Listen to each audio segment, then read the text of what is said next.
দুজন মাঝি সেই নৌকোটা নিয়ে এসে পাড়ে ভেড়ালো। তক্তা পাতা হলো। ম্যাকলিক সাহেব আর নায়েব গিয়ে নৌকায় উঠল। বিনোদও সঙ্গে সঙ্গে উঠতে যাচ্ছিল, কিন্তু নায়েব তাকে ঘাটেই থাকতে বলল। বিনোদ একটু হতাশ হলো। সে ভেবেছিল বোটে উঠে কথাবার্তাগুলো শুনবে। অগত্যা সে ঘাটেই বসে পড়ল। 4 ঘাট খেয়া ঘাট বেশ বড়। সেদিন হাটবার। একটা দুটো করে ব্যাপারীদের খেয়া এসে ঘাটে ভিজছে। শাক সবজি, মাছ, হাঁস, মুরগি, পান সুপারি সবই চলেছে হাটে। আনমনে এসব দেখলেও তার মন পড়েছিল দূরের হাকিমের বোটের দিকে। বোটটি মাঝারি গোছের, বেশ শক্তপোক্ত। ছাদে 4 জন বন্দুকধারী পুলিশকে দেখা যাচ্ছিল। ওখানে কি কথাবার্তা হচ্ছে কে জানে। তবে কিছুটা রূপও আঁচ করতে পেরেছে। সাহেব কোন জঙ্গলের কথা বলছে, সম্ভবত কালির জঙ্গলই হবে। যেটুকু সে বুঝতে পেরেছে সে খবরটুকুই পৌঁছে দিতে হবে। বাউল এর মধ্যে একবার এলে বেশ ভালো হয়। কিন্তু বিনোদ ভাবতেও পারেনি যে একটু দূরের একটা মাছ ধরা জেলে নৌকো থেকে 2 জন জেলে তাকে লক্ষ্য করছিল। তারপর ধীরে সুস্থে বিনোদের দিকে এগিয়ে আসতে লাগলো। ঘাটের পাশে বসে বিনোদ আনমনে তাকিয়েছিল জলের দিকে। কখন যে মাছ ধরা ডিঙি নৌকোটা তার পাশে চলে এসেছিল তা সে খেয়াল করে উঠতে পারেনি। একটা গলা ভেসে এলো, মাছ লাগবে নাকি কর্তা? একটু চমকে তাকিয়ে দেখে অবাক হয়ে গেল বিনোদ। একই দেখছে সে, স্বয়ং রূপকর্তা যে, যাকে ধরার জন্য ওই বোটে হাকিমের সঙ্গে আলোচনা চলছে, সে নিজে ছোট একটা মাছ ধরা নৌকায় মুসলমান জেলের বেশে এভাবে পুলিশের সামনে দিয়ে ঘুরছে। বিনোদ থতমত খেয়ে কিছু বলতে পারল না। রূপ আবার বলে উঠল, কি মাছ নেবেন গো কর্তা? চাঁদা আছে, সরপুটি আছে, আর এই খান্দুই পদ্মার চিতল মাছও আছে গো, নেবেন নাকি? মাছ দেখাবার অছিলায় একবার ফিসফিস করে বিনোদকে সে বলে দিল, যা কথাবার্তা বলবে সব চুপ করে শুনে যা। ওই নায়েব বাড়ি থাকার দিন তোর ফুরিয়েছে বিনু, তবে এখন নয়, ঠিক সময় জানাবো, তখন চলে যাবি কালির জঙ্গলে। তারপরেই গলার স্বর পাল্টে বলে উঠল, তাইলে কিছুই নেবেন না কর্তা? ঠিক আছে, আদাব। বলেই আর দাঁড়ালো না, নৌকো চালিয়ে দিল ওপারের দিকে। তখনই বিনোদের নজরে পড়ল যে নায়েব আর ম্যাকলিড সাহেবকে নিয়ে নৌকোটা ফিরে আসছে। দেখতে দেখতে তক্তা ফেলা হলো আবার। বিনোদ দেখল নায়েবের মুখটা বেশ গম্ভীর। ম্যাকলিড শুধু একবারই বলল, ওয়েল নায়েব, তাহলে পুটিতে কালকে এসে কটা আছে? বলেই সে ঘোড়ার গাড়ির দিকে চলে গেল। মুখটা বেগুন পোড়ার মতো করে কিছুক্ষণ দাঁড়িয়ে থেকে নায়েব এগিয়ে গেল পালকির দিকে। দরগা পাড়ার পীরের দরগা এই অঞ্চলের মধ্যে বেশ নামকরা জায়গা। শাহ মখদুম পীরের মাজারে প্রায় দিনই হিন্দু মুসলমান উভয় সম্প্রদায়ের মানুষের ভিড় লেগেই থাকে। মানুষ মানত করে, সিন্নি চড়ায়, পীর ফকিরদের বচন শোনে, আবার বাউল ফকিরের গানও হয়। জায়গাটার দক্ষিণে বয়ে যাচ্ছে কল্লোলিনী পদ্মা নদী। আজ এই দরগায় রতন বাউলের সাথে এসে হাজির হয়েছে আমাদের বিনোদ। সেই হাকিমের সাথে দেখা করার দিনটির পর থেকেই নায়েবের বেশ মেজাজ খারাপ। গিন্নিমার মেজাজও ভালো নেই। থেকে থেকে বলছেন, অবট ভালো মানুষটাকে সাহেব চিনল না। ভাবলাম এবার জমিদারিটা পাওয়া যাবে, তা নয়, কোথাকার কোন ডাকাত নাকে এসে সব 12টা বাজালো। বিনোদ যথারীতি বোকা বনে গেল। যেন কিছু জানেই না এমন ভান করে সে জিজ্ঞেস করল, কোন ডাকাত কর্তামা? নায়েব গিন্নির মধ্যে অত ঘোর প্যাচ নেই। তিনি বলে ফেললেন, ওই যে কি বলে রূপো ডাকে ডাকাত আছে না, ওই তো খাজনার গাড়ি লুট করেছিল। তবে এবার ব্যাটার আর ছাড়ার নেই। উনি বলেছেন খুব শিগগিরই পুলিশের ফৌজ আসছে, জঙ্গল ঘেরাও করে ওকে ধরা হবে। দেখবো এবার বেটা কোথায় যায়। বলেই গিন্নিমা শঙ্কিত হয়ে পড়লেন। তাড়াতাড়ি বললেন, এইসব কথা তুই আবার কাউকে বলিস না যেন, বুঝলি? ওনার কানে গেলে সর্বনাশ হবে। বিনোদ তাড়াতাড়ি দুদিকে মাথা নাড়িয়ে জানালো যে সে কাউকে বলবে না। কিন্তু ভেতরে ভেতরে সেও চিন্তিত হয়ে পড়েছিল। পুলিশের ফৌজ আসবে সেও বুঝেছিল আগেই, কিন্তু কবে? সেদিন রূপকর্তা বলেছিল যে জমিদার বাবুর বাড়িতে তাকে আর বেশি দিন থাকতে হবে না, কালির জঙ্গলে যেতে হবে, কিন্তু কবে? এসব ভাবতে ভাবতেই বাইরের দেউরিতে রতন বাউলের গলা শোনা গেল। তারপরে রতন বাউলি তাকে দরগার মেলা দেখার নাম করে নিয়ে এসেছিল। দরগাপাড়ায় আজ মানুষের বেশ ভিড় হয়েছে। বাউল আর ফকিরদের গানে দরগাপাড়া ভরে উঠেছে। একটা আখড়ায় বসেছিল বেশ কয়েকজন বাউল। রতন বাউলও সেখানে গিয়ে হাজির হলো। কিছুক্ষণ সেখানে গান বাজনা হওয়ার পরে দুজনে পদ্মা পারে চলে এলো। সেখানে বেশ কয়েকটি মাছ ধরার নৌকো অপেক্ষা করছিল। তার একটিতে রতন বাউল আর বিনোদ উঠে বসল। ধীরে ধীরে পদ্মারই একটি সরু শাখা ধরে নৌকা এগিয়ে চলল কালির জঙ্গলের দিকে। নৌকোয় করে সরাসরি কালির জঙ্গলে যাওয়া যায় না। তারা নিকটবর্তী চড়ার কাছে নৌকো থামাবে, তারপর কালির জঙ্গলের দিকে যাবে। সেই চড়ার দিকেই নৌকো এগিয়ে চলল। দেখতে দেখতে দরগাপাড়ার কোলাহল কমে গেল। শুধু নদীর জলের শব্দ আর বৈঠার শব্দ শোনা যেতে লাগলো। দুই পারে পাখির ডাক, নদীর পারে বক আর পানকৌড়ির ভিড়। এতক্ষণ পরে রতন বাউল কথা বলে উঠল। নৌকোর হালে যে লোকটা বসেছিল তাকে উদ্দেশ্য করে বলল, কেমন আছো মাথাই ভাই? সব খবর ভালো? এই খবর আর ভালো কোথায় কর্তা, খুব শিগগিরই কালির জঙ্গলে পুলিশে হামলা করবে বলে খবর পাওয়া গেছে। ওই জায়গাটা নিরাপদ থাকে না। এখন যত তাড়াতাড়ি সম্ভব আমাদের কালির জঙ্গল থেকে সরি করতে হবে।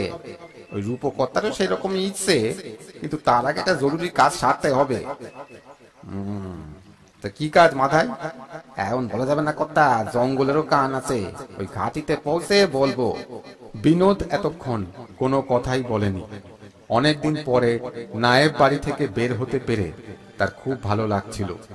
পদ্মার এই সরু শাখাটির দুপাশে অনেক গাছপালা, গাছে গাছে অনেক পাখি। নদীর তীরে কোথাও কোথাও ছোট ছোট কচ্ছপ দেখা যাচ্ছিল। এসব দেখতে দেখতে বিনোদ কেমন যেন আনমনা হয়ে পড়েছিল। তাই কেবলই মনে পড়ছিল ছোটবেলার কথা। বাবার সাথে মাঝে মাঝে সে নদীতে স্নান করতে যেত। সেই দিনগুলো আর কখনো ফিরে আসবে না। ওই শয়তান নায়েবের জন্য আর ওই নীলকর সাহেবের অত্যাচারের জন্য তার শৈশব নষ্ট হয়েছে। চোখের সামনে সে নিজের ঘরকে জ্বলে যেতে দেখেছে। বাবা আর মা সেই ঘর থেকে আর বেরোতেই পারেনি। এর প্রতিশোধ না নেওয়া পর্যন্ত তার বুকের জ্বালা কমবে না। রূপকর্তা এই কাজটাই করতে চাইছে, আর বিনোদ তাকে সব রকম ভাবে সাহায্য করবে। দেখতে দেখতে পদ্মা পারে ছোট্ট চড়াটি এসে গেল। পদ্মার বুকে স্থানে স্থানে এরকম চড়া অজস্র আছে। কোনোটা খুব বড়, কোনোটা বেশ ছোট। কোনো কোনো চড়ায় চাষবাস হয়, লোকজন থাকে। কোথাও আবার লোকজন একেবারেই থাকে না। সেগুলির মধ্যে কোনো কোনোটায় ডাকাতের আড্ডাও গড়ে ওঠে। এই রকমই একটি চড়ার নাম কালী মায়ের চড়া। এর উল্টো দিকে যে সরু পায়ে চলা পথটা চলে গেছে তা ধরে গেলেই ভয়ানক কালির জঙ্গল পড়বে। দিনে মানে সেখানে লোকজন ঢুকতে সাহস করে না। ডাকাতের আড্ডা বলে জায়গাটার ভারী বদনাম। মাঝে মাঝেই ঝোপঝাড়ের পাশে হতভাগ্য লোকজনদের মুন্ডহীন দেহ পড়ে থাকতে দেখা যায়। গুজব ছড়ায় যে ডাকাতরা কালী মায়ের কাছে এইসব লোকজনদের বলি দিয়েছে। ভয়ে কেউ এ পথ দিয়ে চলে না। কালির চড়ার ঝোপের মধ্যে নৌকোটা লুকিয়ে রেখে বাউল, বিনোদ, মাধাই আর অন্যান্যরা সেই সরু পায়ে চলা পথটি ধরে জঙ্গলের দিকে চলতে লাগলো। নিস্তব্ধ বনে দিনে মানেই ঝিঝির ডাক শোনা যাচ্ছে। পথটি ক্রমশ সরু হতে লাগলো। অচেনা লোক হলে যে কোনো সময় এই বনের মধ্যে পথ হারিয়ে ফেলবে, কিন্তু মাধাই সর্দার এমনকি রাতের বেলাতেও চোখ বুজে এই পথ ধরে চলতে পারে। তাকে অনুসরণ করে বাকিরা এগিয়ে যেতে লাগলো। ক্রমে ঘন গাছপালায় পথটি ঢাকা পড়তে লাগলো। বনটি বেশ অন্ধকার হয়ে এসেছে। দুপাশ থেকে গাছপালা আর বাঁশঝাড় এসে রাস্তা ক্রমশ ঢেকে ফেলছে। আরেকটু এগোনোর পর দূর থেকে একটা অদ্ভুত পাখির ডাক শোনা গেল। মুখের দুপাশে হাত রেখে মাধাইও ঠিক সেই রকম আওয়াজই করল। তারপর একটু এগোতেই দেখা গেল সামনের বনাঞ্চল বেশ কিছুটা ফাঁকা। সেখানে ছড়িয়ে ছিটিয়ে রয়েছে বেশ কিছু লোকজন। একটু দূরে একটা ভাঙা কালী মন্দিরও দেখা যাচ্ছিল। তার চূড়াটা ধসে পড়েছে। পাশেই একটা বড় হাড়ি কাঠ দেখা যাচ্ছে। হাড়ি কাঠের গায়ে রক্তের দাগ এখনো স্পষ্ট। বিনোদ এই প্রথম কালীর জঙ্গলে এলো। বাউল প্রথমেই তাকে মন্দিরের কালী মায়ের সামনে নিয়ে হাজির করালো। মন্দিরের ভেতরটা বেশ অন্ধকার। সেখানে এক অন্ধকার কোণের মধ্যে মাঝারি আকারের একটি কালী মূর্তি দাঁড়িয়ে, ঘোর কৃষ্ণবর্ণা, করাল বদনা, লোলো জিহ্বা, সিদ্ধেশ্বরী কালী মূর্তি। দেখলেই মনের মধ্যে বেশ ভয় জেগে ওঠে। এই সেই বিখ্যাত ডাকাত কালী। প্রতি অমাবস্যার রাত্রে এর পুজো দিয়ে বলিদানের পরে রূপ ডাকাতের দল ডাকাতি করতে বের হয়। ভয়ে ভক্তিতে বিনোদ মাকে প্রণাম করে মন্দির থেকে বেরিয়ে আসে। বাইরে এসেই দেখে রূপকর্তা দাঁড়িয়ে আছে, তার পাশেই বাউল। বিনোদ যেতেই রূপ বলল, এই যে তুই এসে গেছিস? বাহ, নায়েব বাড়ির তো বেশ আদর যত্নই ছিলি মনে হচ্ছে। হ্যাঁ, দিব্যি তো খোলতাই চেহারা হয়েছে। বিনোদ বলল, হ্যাঁ তা ঠিকই বলেছ। ওই গিন্নিমা লোক খারাপ না, খাওয়া দাওয়া ভালোই দিত। যত বদ ওই নায়েবটা। তা এখন শোন, অনেক কাজ আছে। দলের বাকি সবাই ছড়িয়ে ছিটিয়ে ছিল। তাদের মধ্য থেকে অল্প কয়েকজনকে ডেকে নিল রূপ। মন্দিরের চাতালে গিয়ে বসলো তারা। তখন দুপুর গড়িয়ে বিকেল হতে চলেছে। বনের গভীর থেকে ভেসে আসছে ঘুঘুর ডাক। রূপ একবার সবার মুখের দিকে তাকিয়ে নিল, তারপর বলল, তোমরা তো সব জানোই, ওই নায়েব আর নীলকুঠির ম্যানেজার সাহেব মিলে হাকিমের সঙ্গে পরামর্শ করে এই বন থেকে আমাদের উৎখাত করতে চায়। খুব শিগগিরই ওরা পুলিশ নিয়ে আসবে। কবে আসবে তা আমরা সঠিক জানি না, কিন্তু আমাদের হাতে একদম সময় নেই। এখন আমাদের সামনে দুটো কাজ আছে, সেই জন্যই তোমাদের এইখানে ডাকলাম। বাকিদের সঙ্গে এই কথা এখন বলা যাবে না। এই মন্দিরের গুপ্ত কক্ষে আমাদের সঞ্চিত অনেক অর্থ রয়েছে, যা পরবর্তীকালে আমাদের অনেক কাজে লাগবে। কিন্তু এখানে যদি পুলিশ আসে তাহলে সে অর্থ হয়তো আমরা আর পাবই না। তাই আমাদের প্রথম কাজ হলো এখান থেকে সমস্ত ধনসম্পদ তুলে নিয়ে শিবনগরের চরের ঘাটিতে নিয়ে যেতে হবে। কাজটা খুবই গোপনীয়। এখান থেকে শিবনগরের চর অনেকটা রাস্তা, হাঁটা পথে নিয়ে যাওয়া যাবে না। ছিপ নৌকায় অল্প অল্প করে নিতে অনেক সময় লেগে যাবে। কাজেই কি করা যায় সেটা জানার জন্যই তোমাদেরকে ডাকা হয়েছে। মাথায় কাকা, তুমি তো বেশ পুরনো লোক, তুমি বলো এখন কি করা যায়। মাধাই চুপ করে শুনছিল। তার বয়স ভালোই হয়েছে। খুব ছোট থেকেই সে রূপকে দেখে আসছে। এখনো যে কোনো বড় সমস্যায় পড়লে রূপ যে তার সাহায্য চায়, এটা ভেবে তার খুব ভালো লাগলো। মাথায় বলল, দেখ রূপ, আমার মনে হয় আমাদের সব রাস্তাগুলোকেই ব্যবহার করতে হবে, নয়তো সমস্ত টাকা পয়সা এখান থেকে নিয়ে যাওয়া যাবে না। কিছুটা হাঁটা পথে আর কিছুটা নৌকো এইভাবেই নিয়ে যেতে হবে। কাজটা ঝুঁকি আছে, কিন্তু এছাড়া আমাদের কাছে কোনো উপায় আছে কি? রূপ মাথা নাড়ল, তারপর বলল, তাহলে মাথায় কাকা, তুমি আর জগা, তোমাদের দুজনের উপর দায়িত্ব থাকলেও মন্দির থেকে সমস্ত টাকা পয়সা শিবনগরের চরে ছড়িয়ে ফেলার ব্যবস্থা করতে হবে। বিনোদ এতক্ষণ চুপ করেছিল। এবার সে বলল, আর আমি কি করব রূপকর্তা? রূপ বলল, তোর অন্য কাজ আছে রে। যে বদমাস নায়েব তোর বাবা মাকে মেরে ফেলেছিল, এবার তার বদলা নেওয়ার পালা এসে গেছে। তুই মিরপুরের জমিদার বাড়ির ভেতরটা ভালো জানিস। এবার তোকে আমাদের কাজে লাগবে। খুব শিগগিরই ওই মিরপুরের জমিদার বাড়িতে আমরা হামলা করতে চলেছি। ওই বাড়িতে এতদিন তুই ছিলি, কোথায় কি আছে তুই খুব ভালো জানিস। কাজে তুই সবকিছু আমাদের দেখিয়ে দিতে পারবি। বিনোদ একটু চিন্তা করে বলল, কিন্তু রূপকর্তা, ওরা যে সবাই আমাকে চেনে, আমি সঙ্গে থাকলে তো চিনে ফেলবে, তাহলে বাউল কাকাকে ওরা ছাড়বে না। রূপকর্তা বলল, ও চিন্তা করিস না বিনু, এমন বেশে তোকে নিয়ে যাব না, কেউ তোকে চিনতে পারবে না। তারপরে শয়তান নায়েবটাকে উঠিয়ে এইখানে এনে মায়ের পায়ের কাছে বলি দেব। বলতে বলতে রূপর চোখ মুখ কঠিন হয়ে উঠল। ওই নায়েব মনে করেছে বেটা নীলকুঠির ম্যানেজার ওকে বাঁচাবে। প্রথমে নায়েব, তারপরে নীলকুঠির ম্যানেজার, কাউকে ছাড়বো না। গজা, যোগো, দল তৈরি করো, হাতিয়ার প্রস্তুত করো। 3 দিন পর অমাবস্যা। অমাবস্যা রাতেই আমরা মিরপুরের জমিদার বাড়িতে হামলা করব। জি ওস্তাদ। উঠে দাঁড়ালো রূপো। বাকি সবাইও মন্দিরের বাইরে এসে দাঁড়ালো তার সাথে। তখন অন্ধকার ঘন হয়ে এসেছে। এখানে ওখানে বেশ কয়েকটা মশাল জ্বলছে। বাকি সব ডাকাতেরা এক জায়গায় এসে দাঁড়ালো। রূপো বলল, শোনো ভাইয়েরা, অনেকদিন আমাদের মা উপোস করে আছে। অনেকদিন ওই হাড়ি কাঠে কোনো শয়তানের মুন্ডু চড়েনি। এবার সময় এসেছে। সামনের অমাবস্যায় আমরা মিরপুরের জমিদার বাড়িতে হামলা করব, আর ওই শয়তান নায়েবটাকে এখানে এনে ওই হাড়ি কাঠে চড়াবো। তাকে বলি দিয়ে সেই রক্তে মায়ের পা রাঙিয়ে দেবো আমরা। সবাই তৈরি হ। বলাই বাহুল্য, এ ধরনের কথা শুনতেই ডাকাতেরা সবসময় ভালোবাসে। তাদের রক্ত চনমন করে ওঠে কোথাও হামলা করার কথা শুনলেই। সবাই উত্তেজনায় যেন ফুটতে লাগলো। রূপো বলতে লাগলো, ওই শয়তান নায়েবটাকে বলি দিয়ে তারপর আমাদের লক্ষ্য হবে ওই নীলকুঠি। ওখানকার ম্যানেজারের ভীষণ বার বেড়েছে। এবার ওকে একটু সমঝে দিতে হবেই। মা আমাদের সহায় হলে ওই নীলকুঠি আমরা ধুলোয় মিশিয়ে দেব। জয় মা কালী, জয় মা সিদ্ধেশ্বরী। ডাকাতদের মধ্যে চিৎকার উঠল।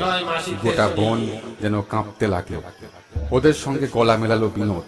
তার রক্ত তখন যেন টকবক করে ফুটছে। পরদিন বেশ সকালে ঘুম ভেঙে গেল বিনোদের। এই কালির জঙ্গলে আসার পর থেকে তার একটা সুবিধা অবশ্যই হয়েছে। তাকে আর ওই বিচ্ছিরি কেষ্টা নামে কেউ ডাকে না। এখন সে শুধুই বিনোদ। বহুদিন পরে সে আবার স্বাধীন বিনোদে পরিণত হয়ে যেন মুক্তির আস্বাদ পেল। নায়েব বাড়িতে যত সুখেই সে থাকুক না কেন, সে ছিল পরাধীন। সে গ্লানি তার এখানে এসে দূর হয়েছে। সারি দেওয়া কুড়ে ঘরগুলোর একটায় সে কালকে রাতে ঘুমিয়েছিল। ঘর থেকে বেরিয়ে জঙ্গলটা ভালো করে দেখল সে।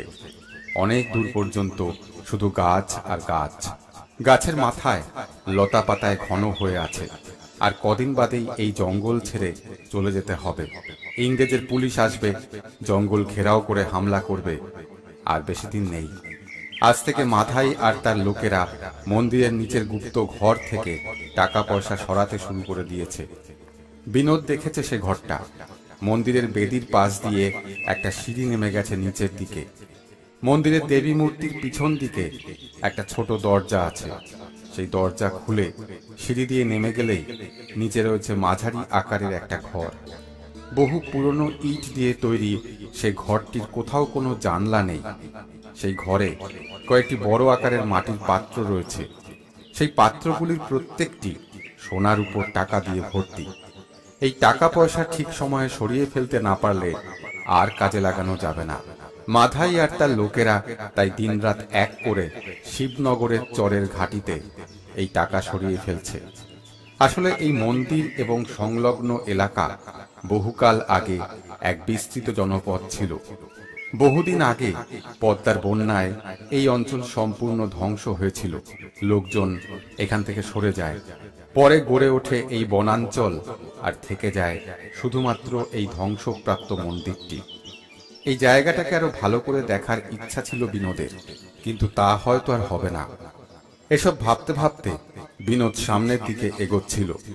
একটু দূরে একটা বড় বট গাছের তলায় তার দলবল নিয়ে বসেছিল রূপো। বিনোদ যেতেই রূপো বলে উঠল, আয় এখানে, একটা ভীষণ জরুরি কাজ আছে। আজ রাতেই আমরা মিরপুরের নায়েব বাড়িতে হামলা করব। তোকে আজ আমাদের সঙ্গে যেতে হবে। কিছুটা পথ আমরা নদীতে যাব, তারপর হাঁটা পথে যেতে হবে। বিনোদের মনে উত্তেজনা দেখা দিল। সে কিছুই বলতে পারল না, শুধু মাথা নেড়ে সম্মতি জানালো। সেদিন অনেক রাত। কালী মন্দিরের সামনে জড়ো হয়েছে সবাই। আজ অমাবস্যা। কালী মায়ের মন্দিরে মশালের আলোয় জড়ো হয়েছে সবাই। একটু পরে পুজো শেষ হলে রূপো সবার কপালে সিঁদুরের ফোঁটা পরিয়ে প্রত্যেকের অস্ত্রে একটু করে সিঁদুর ছুঁয়ে দিল। তারপর বলল, শোনো, ভালো করে শোনো সবাই। নিরস্ত্রকে কেউ বধ করবে না, অকারণ রক্তপাত ঘটাবে না, আর কোন স্ত্রীলোককে স্পর্শ করবে না। জয় মা কালী। সবাই হাকার দিল, জয় মা কালী। তাদের সবার মাথায় লাল কাপড়ের ফেটটি, তাতে জবা ফুল গোজা। প্রত্যেকের মুখে কালি ঝুলি মাখা, বেশিরভাগের মুখ গামছায় ঢাকা। মশালের আলোয় মুখগুলো বিকট দেখাচ্ছে। সবার হাতে তেল চুকচুকে লাঠি আর বল্লম, কারো হাতে তলোয়ার, পরনে মালকোচা মারা ধুতি আর পায়ে নাগরা। তারা নৌকায় গিয়ে উঠতেই ছিপ নৌকো ছেড়ে দিল। তখন জোয়ার চলছে। নৌকো দুটো তীর বেগে এগিয়ে চলল। গন্তব্য মিরপুরের জমিদার বাড়ি। নদীর বুকে যেন অন্ধকারের মধ্যে আরো দুটো জমাট অন্ধকার দ্রুত এগিয়ে চলেছে। দেখতে দেখতে তারা পৌঁছে গেল জমিদার বাড়ির ঘাটের কাছে। ঘাট থেকে একটা সরু সুড়ি পথ চলে গেছে নায়েব বাড়ির দিকে। এ পথে দিনের বেলা গাঁয়ের মেয়েরা জল নিতে আসে ঘাটে, রাতে এ পথ শুনশান। অন্ধকারে রূপোর দলকে দেখে মনে হচ্ছিল একদল কালো ছায়া মূর্তি এগিয়ে চলেছে। অনেক দূরের গ্রামের দিক থেকে ভেসে আসছে কুকুরের ডাক। একটা বাঁশঝাড়ের কাছে এসে বিনোদ সবাইকে দাঁড় করালো। ফিসফিস করে বলল, নায়েব বাড়ির পিছনে একটা ছোট দরজা আছে, সেখান দিয়ে ঢুকতে সুবিধা হবে। বাদিকের ওই রাস্তাটা দিয়ে গেলে তাড়াতাড়ি হবে। রূপো কিছু লোককে সামনের দিক দিয়ে যেতে বলে নিজে বিনোদকে নিয়ে বাদিক ধরে এগোলো। সঙ্গে রইল মাথায় আর যোগো। সেদিন রাতে খাওয়া দাওয়াটা বেশ গুরুপাকি হয়েছিল নায়েব বাড়িতে। অনেকদিন পরে নাটোর থেকে মেয়ে জামাই এসেছে। চব্য চস্য লেজ্জ পেয়েও কোনো কিছুরই ঘাটতি ছিল না। অবশ্য এসবের জন্য নায়েবকে কিছুই ভাবতে হয় না। তার পেয়াদারাই নিরীহ প্রজাদের কাছ থেকে সবকিছু আদায় করে দেয়। অবশ্য প্রজারা যে এসব খুশি হয়ে দেয় এমন কথা নায়েবের অতি বড় হিতাকাঙ্ক্ষীও মানতে চাইবে না। যাই হোক, সেরাতে সবার শুতে একটু দেরি হয়েছিল। নায়েব মথুরা রায় সবে দু চোখের পাতা এক করেছেন, এমন সময় দেউরির দরজায় একটা বিকট শব্দ উঠল। সাথে সাথে এক ভয়ানক কোলাহল শুরু হলো। নায়েবের পিলে চমকে উঠল। কোনো মতে উঠে বসে তিনি চেঁচাতে লাগলেন, ওরে ষষ্ঠী, ও দুলে, ওরে বেটা হেবো, তোরা কিছু মারা গেলি? কি হলো রে? কিন্তু চিৎকার করতে করতে সিঁড়ি দিয়ে নিচে নামতেই উঠোনের দৃশ্য দেখে তার কথা বন্ধ হয়ে গেল। প্রাঙ্গণের মাঝে তার সাধের লেঠেলের দল মুখে গামছা আর হাতে পায়ে দড়ি বাঁধা অবস্থায় কুমড়ো গড়াগড়ি খাচ্ছে। আর তাদের ঘিরে মশাল হাতে দাঁড়িয়ে আছে একদল মানুষ, যাতে দেখলে ডাকাত বলে আর আলাদা করে বলে দিতে হয় না। তাদের দেখে নায়েবের মুখ থেকে আর কোনো শব্দ বেরোলো না। থমকে দাঁড়িয়ে পড়ে একটা থামের গায়ে হেলান দিয়ে কাঁপতে থাকেন তিনি। তাকে টানতে টানতে নিয়ে এসে উঠোনে দাঁড় করিয়ে দিল যোগ। ততক্ষণে অন্যান্য পুরুষদেরও বাড়ির এখান থেকে ওখান থেকে খুঁজে এনে দাঁড় করিয়ে দিয়েছে বাকিরা। রূপো এবার বলে উঠল, মাথায় যোগ, তোমরা সব ঘরগুলো খুঁজে দেখো, সোনা দানা টাকা পয়সা কিছু ছাড়বে না, কিন্তু সাবধান, মা জননীদের গায়ে যেন হাত না লাগে। ভজা, এদিকে নজর রাখ। বিনোদ, আমার সঙ্গে চল, সিন্দুকগুলো দেখিয়ে দিবি। বিনোদকে আজ কেষ্টা বলে চেনার কোনো উপায় ছিল না, কিন্তু সে যখন অবলীলায় এসে নায়েবের কোমর থেকে ঘুনশিতে বাঁধা চাবির গোছাটা তুলে নিল, তখন নায়েবও বেশ চমকে গেল। তারপর স্বচ্ছন্দে বাড়ির এগলি ওগলি ঘুরে একটা ছোট ঘরের সামনে এসে দাঁড়ালো বিনোদ। ঘরটা ছোট হলেও ঘরের দরজা বেশ মজবুত আর তালাগুলো বেশ শক্তপোক্ত। চাবির গোছা থেকে কয়েকটা চাবি দিয়ে খোলার চেষ্টা চলল। অবশেষে খুলল সে দরজা। ঘরটা বেশ অন্ধকার, কিন্তু মশালের আলোয় দেখা গেল সেই ঘরটায় বেশ কিছু সিন্দুক পরপর দাঁড় করানো। দ্রুত হাতে সিন্দুকগুলো খুলে ফেলতেই মশালের আলোয় ভেতরে থাকা সোনার উপর টাকা আর অলংকারগুলো ঝলমল করে উঠল। সব নিয়ে বস্তায় ভরে ফেলা হলো ঝটপট।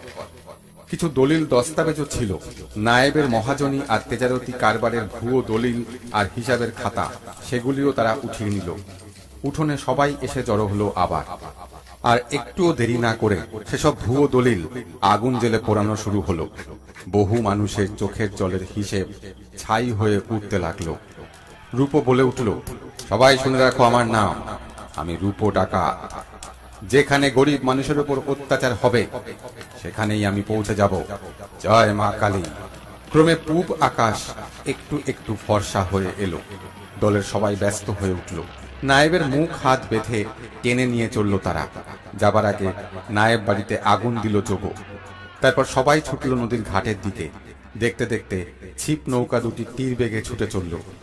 নৌকো দুটি কিছুক্ষণ চলার পর রূপো বলে উঠল, মাথায় আর যোগো, তোমরা সব টাকা পয়সা গয়নাগাটিগুলো নিয়ে শিবনগরের চরের ঘাটিতে চলে যাও।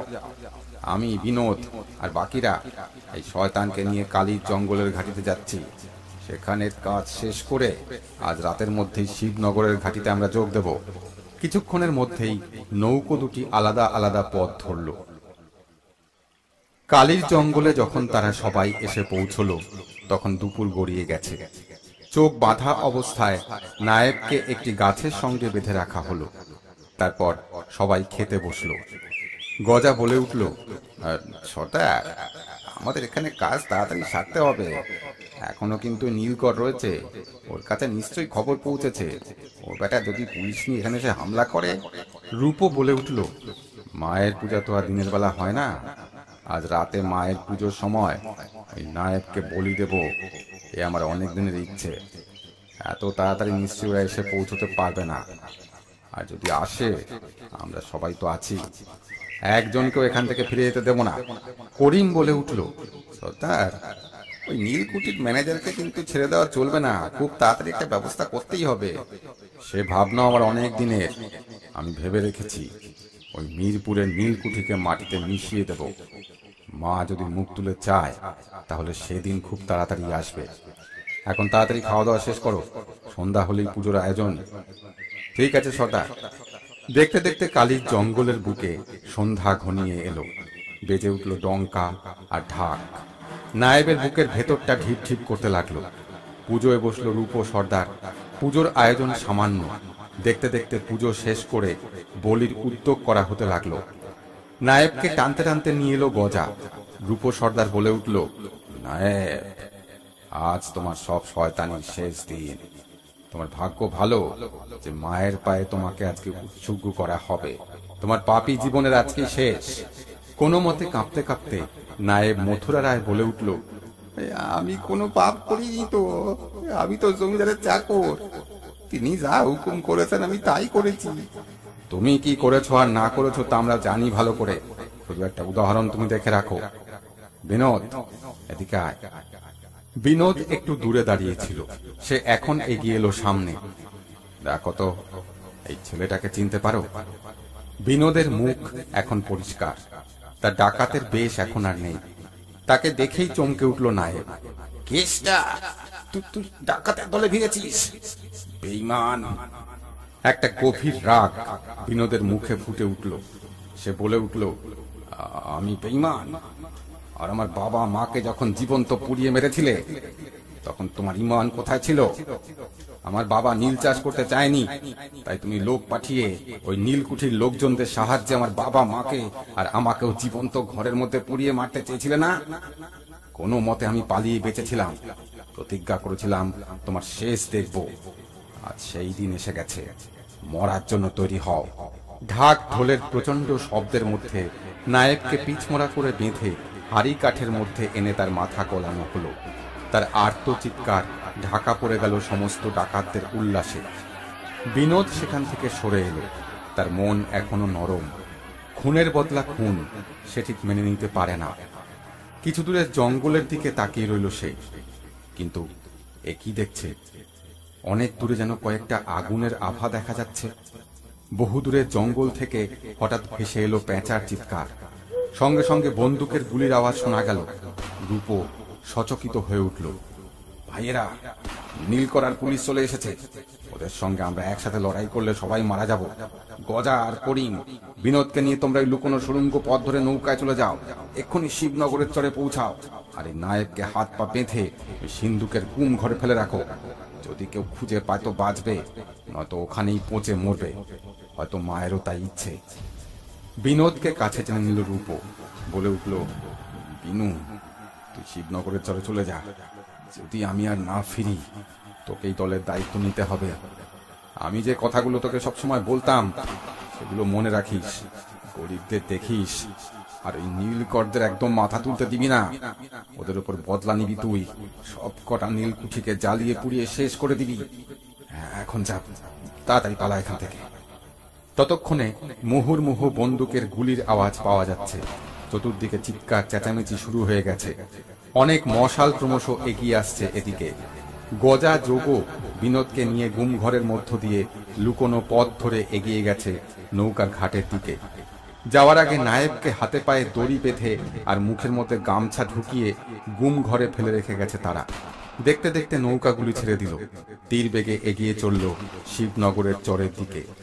পিছনে শোনা যাচ্ছিল অজস্র বন্দুকের গুলির আওয়াজ, পুলিশের বাঁশি আর ডাকাতের হুঙ্কার। বিনোদ বুঝতে পারছিল এ এক অসম লড়াই।